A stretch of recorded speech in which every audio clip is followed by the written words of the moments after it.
Saint, Saint, Saint est le Seigneur Dieu, le Tout-Puissant, qui était, qui est et qui vient. Saint, Saint, Saint est le Dieu des armées. Toute la terre est remplie de sa gloire. Tu es digne, notre Seigneur et notre Dieu, de recevoir la gloire et l'honneur et la puissance, car tu as créé toutes choses. Elles existent de par ta volonté. Au nom de Jésus-Christ, prenant autorité sur cet autel, je commande et j'ordonne que toutes les forces contraires à la manifestation de la présence de Dieu, à l'intérieur comme à l'extérieur, se taisent. Nous réduisons au silence tout esprit et toute force d'opposition, quel qu'il soit. Et nous invoquons dès maintenant la présence de Dieu, par le Saint-Esprit de Dieu, de prendre le contrôle et le relais. Que la gloire de l'Éternel remplisse ces lieux. Dès maintenant que le Seigneur parle, et je m'efface. Au nom de Jésus-Christ. Amen. Bien-aimé, le Seigneur m'a donné un message pour toi. Je voudrais que tu sois très attentif et attentive à la teneur de ce message. Je voudrais que tu saches, avant que je ne te donne le thème de la parole de ce jour, que Jésus-Christ, notre Sauveur et notre Seigneur, revient bientôt. Il avait dit, quand le Fils de l'homme reviendra, trouvera-t-il la foi dans ce monde? C'était une question pertinente.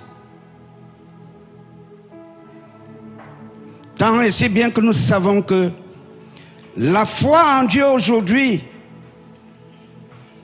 n'est pas ce qu'aurait supposé, aurait souhaité le Seigneur lui-même. Parallèle à cette question, il y a également une autre question. Si nous savons que bientôt Jésus-Christ revient, la question c'est celle-ci. Te trouvera-t-il prêt, prête? Comment préparons-nous la venue du Seigneur? Et pour être plus précis, comment prépares-tu, individuellement parlant, la venue du Seigneur Jésus? Puisque tout chrétien authentique le sait de manière évidente qu'il revient. Bien-aimé, cette question doit être répondue de manière individuelle.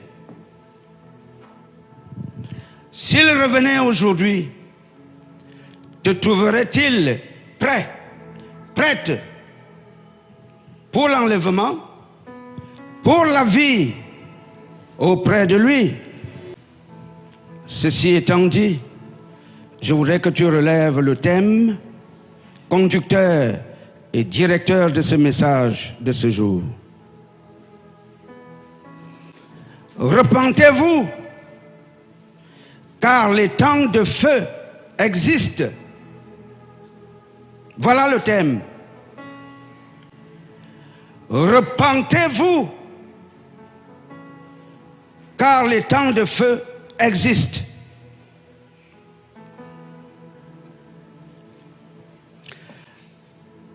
Pour expliquer la quintessence, ce qui découle de ce thème, je voudrais te faire comprendre ceci. Nul chrétien sérieux et authentique ne saurait suivre les pas du Seigneur Jésus sans passer par la repentance.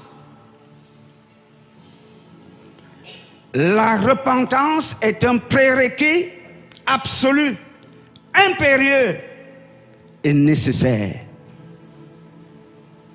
Oui. Et se repentir donc c'est quoi? Se repentir selon les voies de Dieu, c'est renoncer. Renoncer à son ancienne manière de vivre. Et se conformer à vivre comme le recommande Dieu dans les Saintes Écritures. Se repentir, c'est faire volte-face à tout style de vie passé sans Jésus. Qui dit étang de feu, dit enfer. L'Église ne parle pas beaucoup de cet aspect des choses aujourd'hui. Non seulement l'enfer existe, mais il n'existe pas pour un simple décor. Demain ou après-demain, beaucoup de personnes vont se retrouver dans ce lac de feu. Et il faut que tu en sois conscient et consciente. Dieu est bon.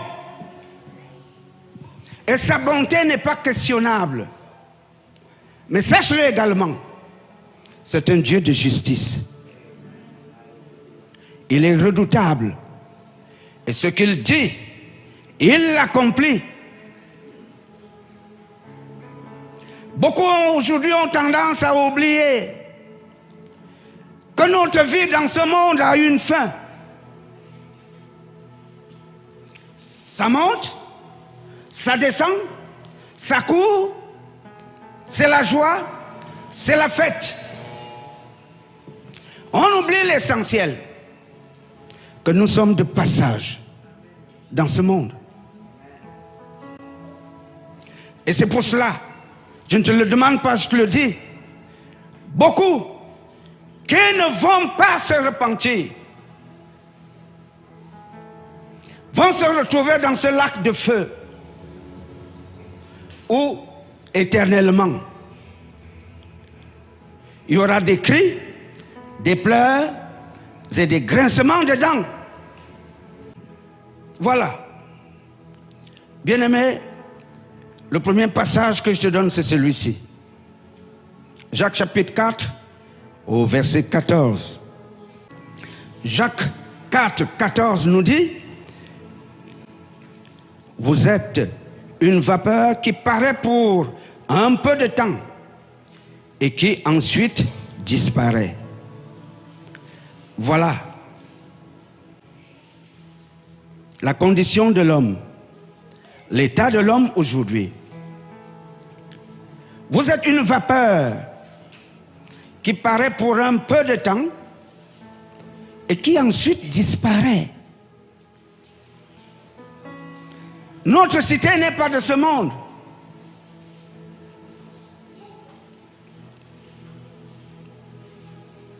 Nous passerons. Et lorsque tu passeras, par qui seras-tu accueilli? Par qui? C'est une parole à méditer. Puisque tous nous partirons de ce monde, alors qui t'accueillera? Parce qu'il n'y a que deux voies. Celle de la vie et celle de la mort. Devant celle de la vie, il y aura Jésus-Christ qui accueillera le peu d'élus qui aura bravé les obstacles de cette vie. Et de l'autre côté, il y aura le diable qui accueillera également ceux-là qui auront tourné le dos à Dieu. Aujourd'hui, beaucoup s'imaginent que c'est une fable, que c'est un conte, que c'est un mythe. Mais bientôt, ils se rendront compte que c'est la vérité. Et cela s'accomplira. Bien-aimés, écoute ceci, et clairement. Tous les chrétiens n'entreront pas dans le royaume de Dieu. Ce n'est pas moi qui le dis. Lisons-le dans Matthieu 7, 21. Matthieu chapitre 7, verset 21 dit: ceux qui me disent Seigneur, Seigneur, n'entreront pas tous dans le royaume des cieux, mais celui-là seul qui fait la volonté de mon Père qui est dans les cieux. Je reprends. Pour ceux-là qui étaient distraits à écouter cette voix de Dieu qui retentit très fort. Ceux qui me disent Seigneur, Seigneur, n'entreront pas tous dans le royaume des cieux, mais celui-là seul qui fait la volonté de mon Père qui est dans les cieux. Donc il y aura un choix. Il y aura une séparation entre ceux-là qui seront trouvés agréés et ceux-là qui ne le seront pas. Qu'est-ce que Dieu demande aujourd'hui aux hommes? Acte 17, 30 nous dit, Dieu, et ça c'est le message pour beaucoup, Dieu, sans tenir compte des temps d'ignorance, Dieu maintenant ne tient pas compte des temps d'ignorance parce que beaucoup sont dans l'ignorance. Annonce maintenant à tous les hommes, Dieu annonce maintenant à tous les hommes, en tout lieu, qu'ils aient à se repentir. Parce qu'il a fixé un jour où il jugera le monde selon la justice par l'homme qu'il a désigné, ce dont il a donné à tous une preuve certaine en le ressuscitant des morts. Il s'agit de Jésus-Christ, le Fils de Dieu, notre Sauveur et Seigneur personnel, qui a consenti à mourir à la croix pour nous. C'est lui, le juste juge. C'est devant lui que nous comparaîtrons. C'est lui qui jugera les œuvres secrètes des hommes. Tu t'imagines que tu es caché. Tu ne l'es pas. Parce que Dieu voit tout. Il sait tout de nous, de nos pensées les plus secrètes et de ce qui jaillit de nos cœurs, de nos bouches. Il le sait. Il nous jugera par rapport à cela. Nous serons justifiés de par ce qui sort de nos bouches, nos pensées, ce qui est dans nos cœurs. Nous serons également condamnés de par ce qui sort de nos bouches. Bien-aimé, je voudrais te lire quelques passages bibliques éclairants qui te montrent une certaine réalité des choses que beaucoup ignorent, ou alors beaucoup n'en prennent pas conscience de la réalité de cette affaire-là. Matthieu 25, 32, il est écrit, suivons attentivement. Toutes les nations seront assemblées devant lui, devant Dieu, devant le Seigneur. Il séparera les uns d'avec les autres. La séparation. Comme le berger sépare les brebis d'avec les boucs. Verset 33. Et il mettra les brebis à sa droite et les boucs à sa gauche. Alors, le roi dira à ceux qui seront à sa droite, venez, vous qui êtes bénis de mon Père, prenez possession du royaume qui vous a été préparé dès la fondation du monde. Venez, prenez. Ça, c'est les brebis. Ça, c'est les élus. Verset 41. Ensuite, il dira à ceux qui seront à sa gauche, retirez-vous de moi, maudits, allez dans le feu éternel qui a été préparé pour le diable et pour ses anges. Ceux qui ne seront pas élus à entrer dans le royaume de Dieu vont partager le même destin dans le feu de l'enfer que subira le diable, que l'Église universelle entende cette voix de Dieu qui parle ainsi.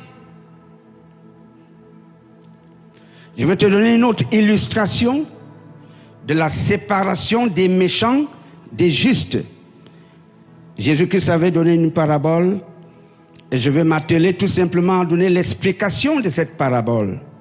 Il s'agit de la parabole des livrets du champ concernant le jugement à la fin du monde.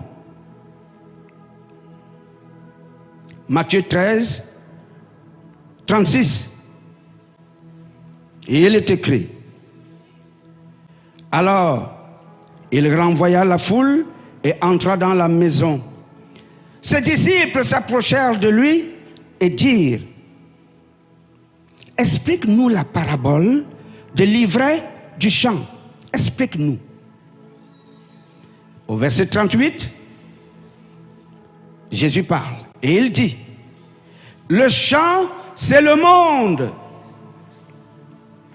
Le champ, c'est le monde. Et dans le monde, il y a la bonne semence. La bonne semence, ce sont les fils du royaume. Ils sont dans le monde. Quand on parle de fils, sache-le, on parle également de filles. L'ivraie, c'est-à-dire la mauvaise herbe, ce sont les fils du malin.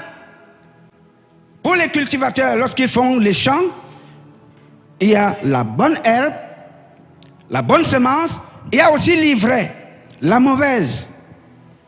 Dans le monde, c'est la même chose. Vous aurez des personnes qui ont accepté le Seigneur et qui marchent selon ses commandements. Et vous aurez également, dans une plus large frange, des personnes qui ne font de Dieu aucun cas. Dieu n'est pas un cas pour eux. Verset 40. Or, comme on arrache l'ivraie et qu'on la jette au feu, il en sera de même à la fin du monde. Ce sera la même chose. L'ivraie, la mauvaise herbe sera arrachée et jetée au feu. Verset 41. Le Fils de l'homme, c'est-à-dire Jésus-Christ, enverra ses anges qui arracheront de son royaume tous les scandales et ceux qui commettent l'iniquité. Ceux qui commettent l'iniquité et sont dans les scandales, dans le monde, dans l'église, seront arrachés et jetés au feu. Parce qu'il a dit, le jugement commencera par l'église, dans l'église. Verset 42. Et ils les jetteront dans la fournaise ardente, où il y aura des pleurs et des grincements de dents. Alors, Les justes resplendiront comme le soleil dans le royaume de leur Père. Que celui qui a des oreilles pour entendre, entende, dit Dieu.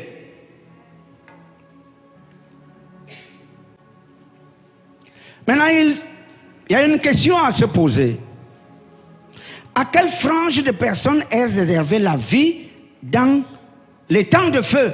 Il s'agit de qui? La Bible donne la réponse.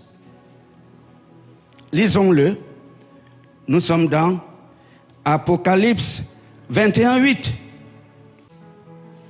Il est écrit, mais pour les lâches, les incrédules, les abominables, les meurtriers, les impudiques, les enchanteurs, les idolâtres et tous les menteurs, leur part sera dans les temps ardents de feu et de soufre, ce qui est la seconde mort.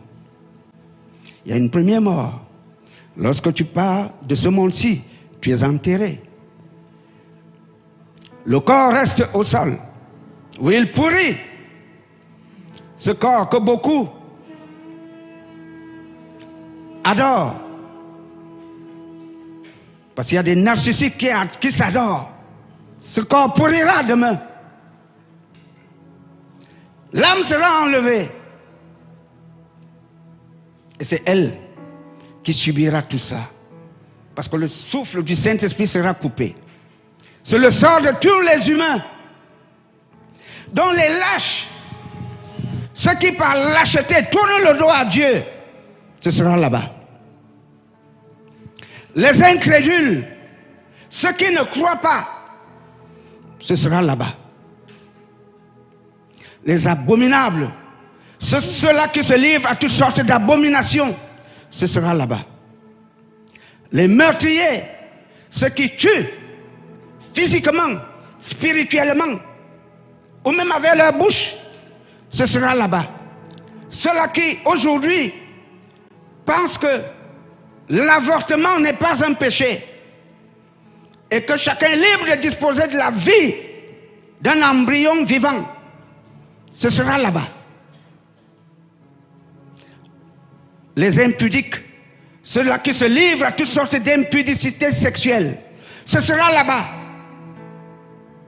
Les enchanteurs, je parle des magiciens, des occultes, ce sera là-bas.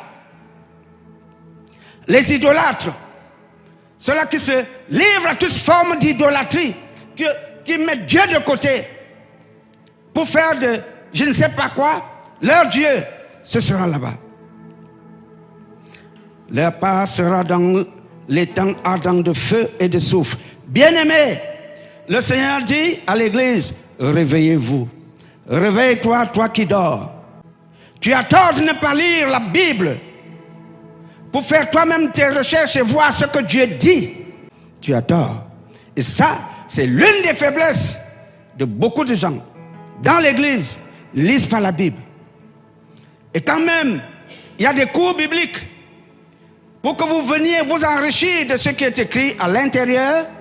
Très peu prennent le temps et la peine de se déplacer. Je vais ajouter par un autre passage tous les candidats au feu de l'enfer. Nous sommes dans 1 Corinthiens chapitre 6 au verset 9. Ces passages te sont donnés afin que nul n'ignore et que demain ne dise je ne savais pas. Tu le sais. Disons-le, tu ne le savais pas aujourd'hui, tu le sais. 1 Corinthiens 6, 9 nous dit, ne savez-vous pas que les injustes n'hériteront point le royaume de Dieu? Ne vous y trompez pas. Ni les impudiques, ni les idolâtres et les adultères, c'est déjà cité.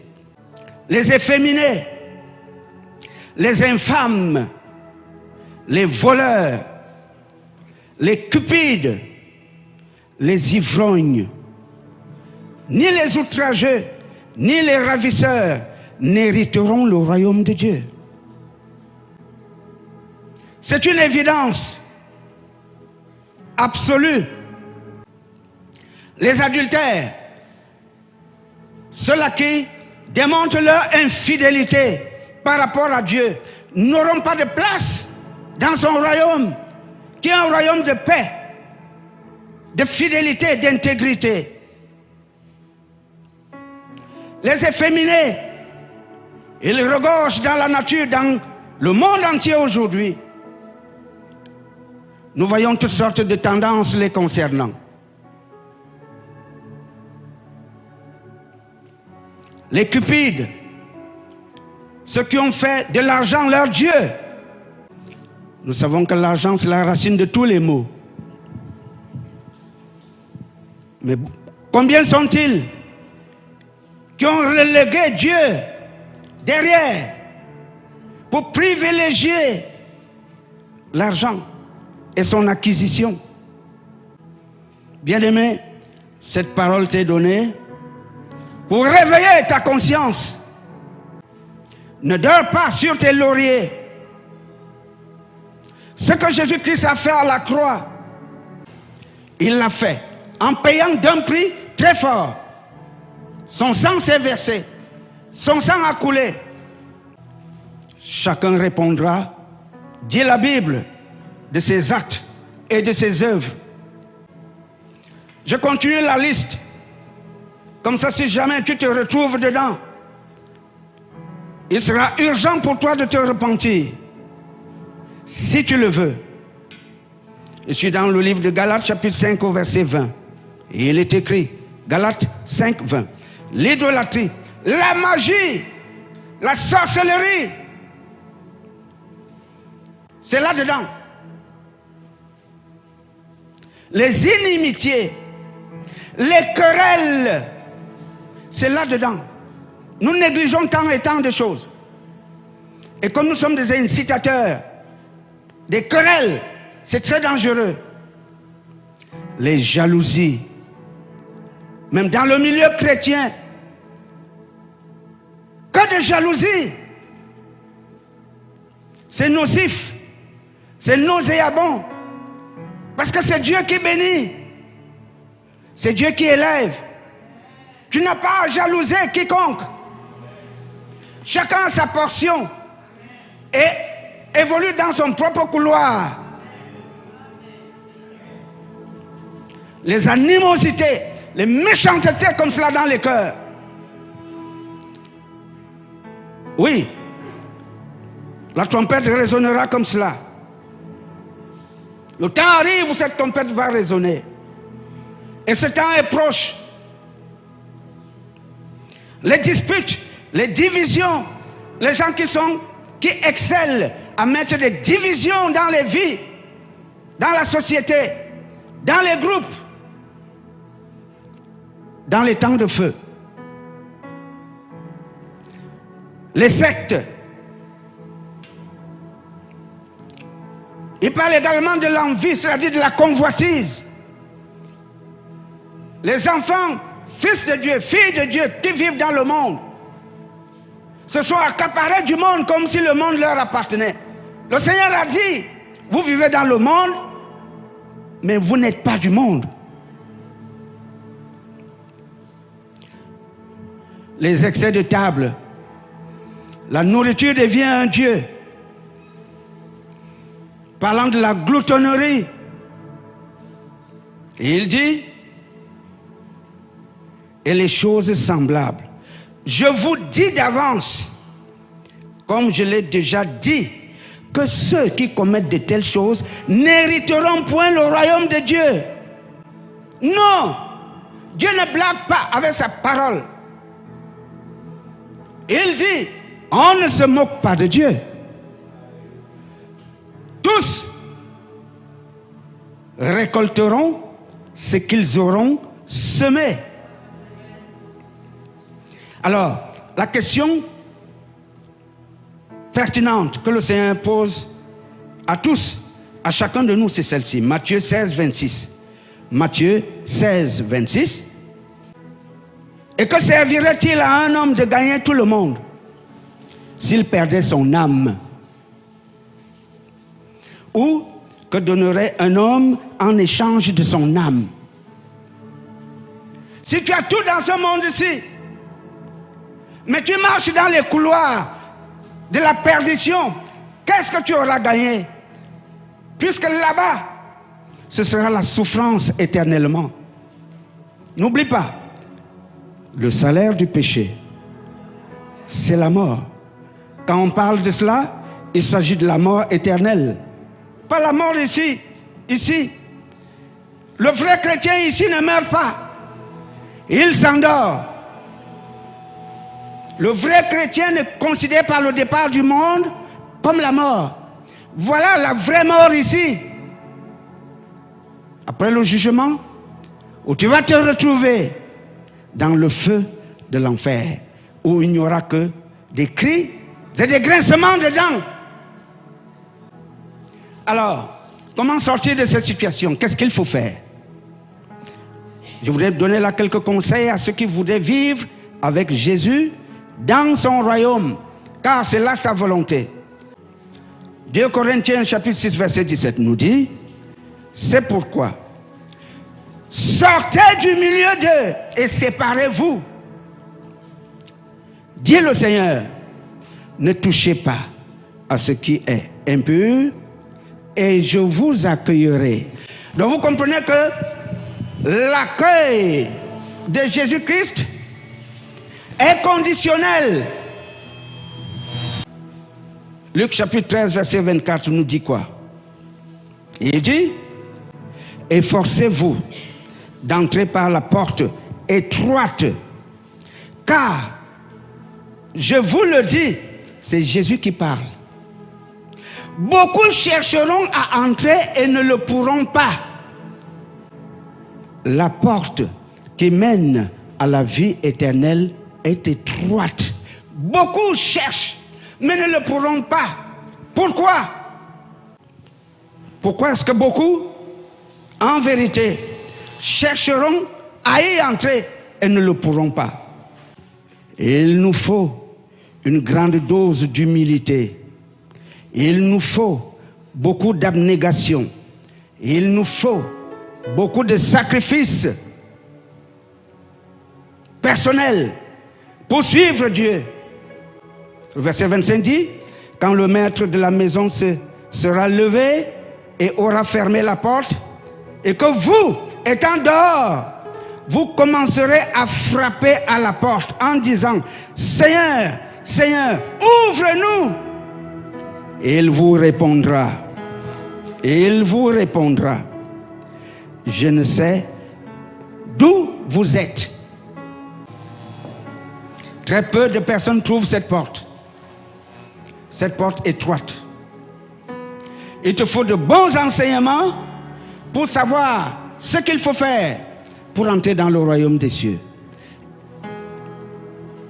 Et l'une des premières choses à faire, bien-aimé, écoute-moi bien.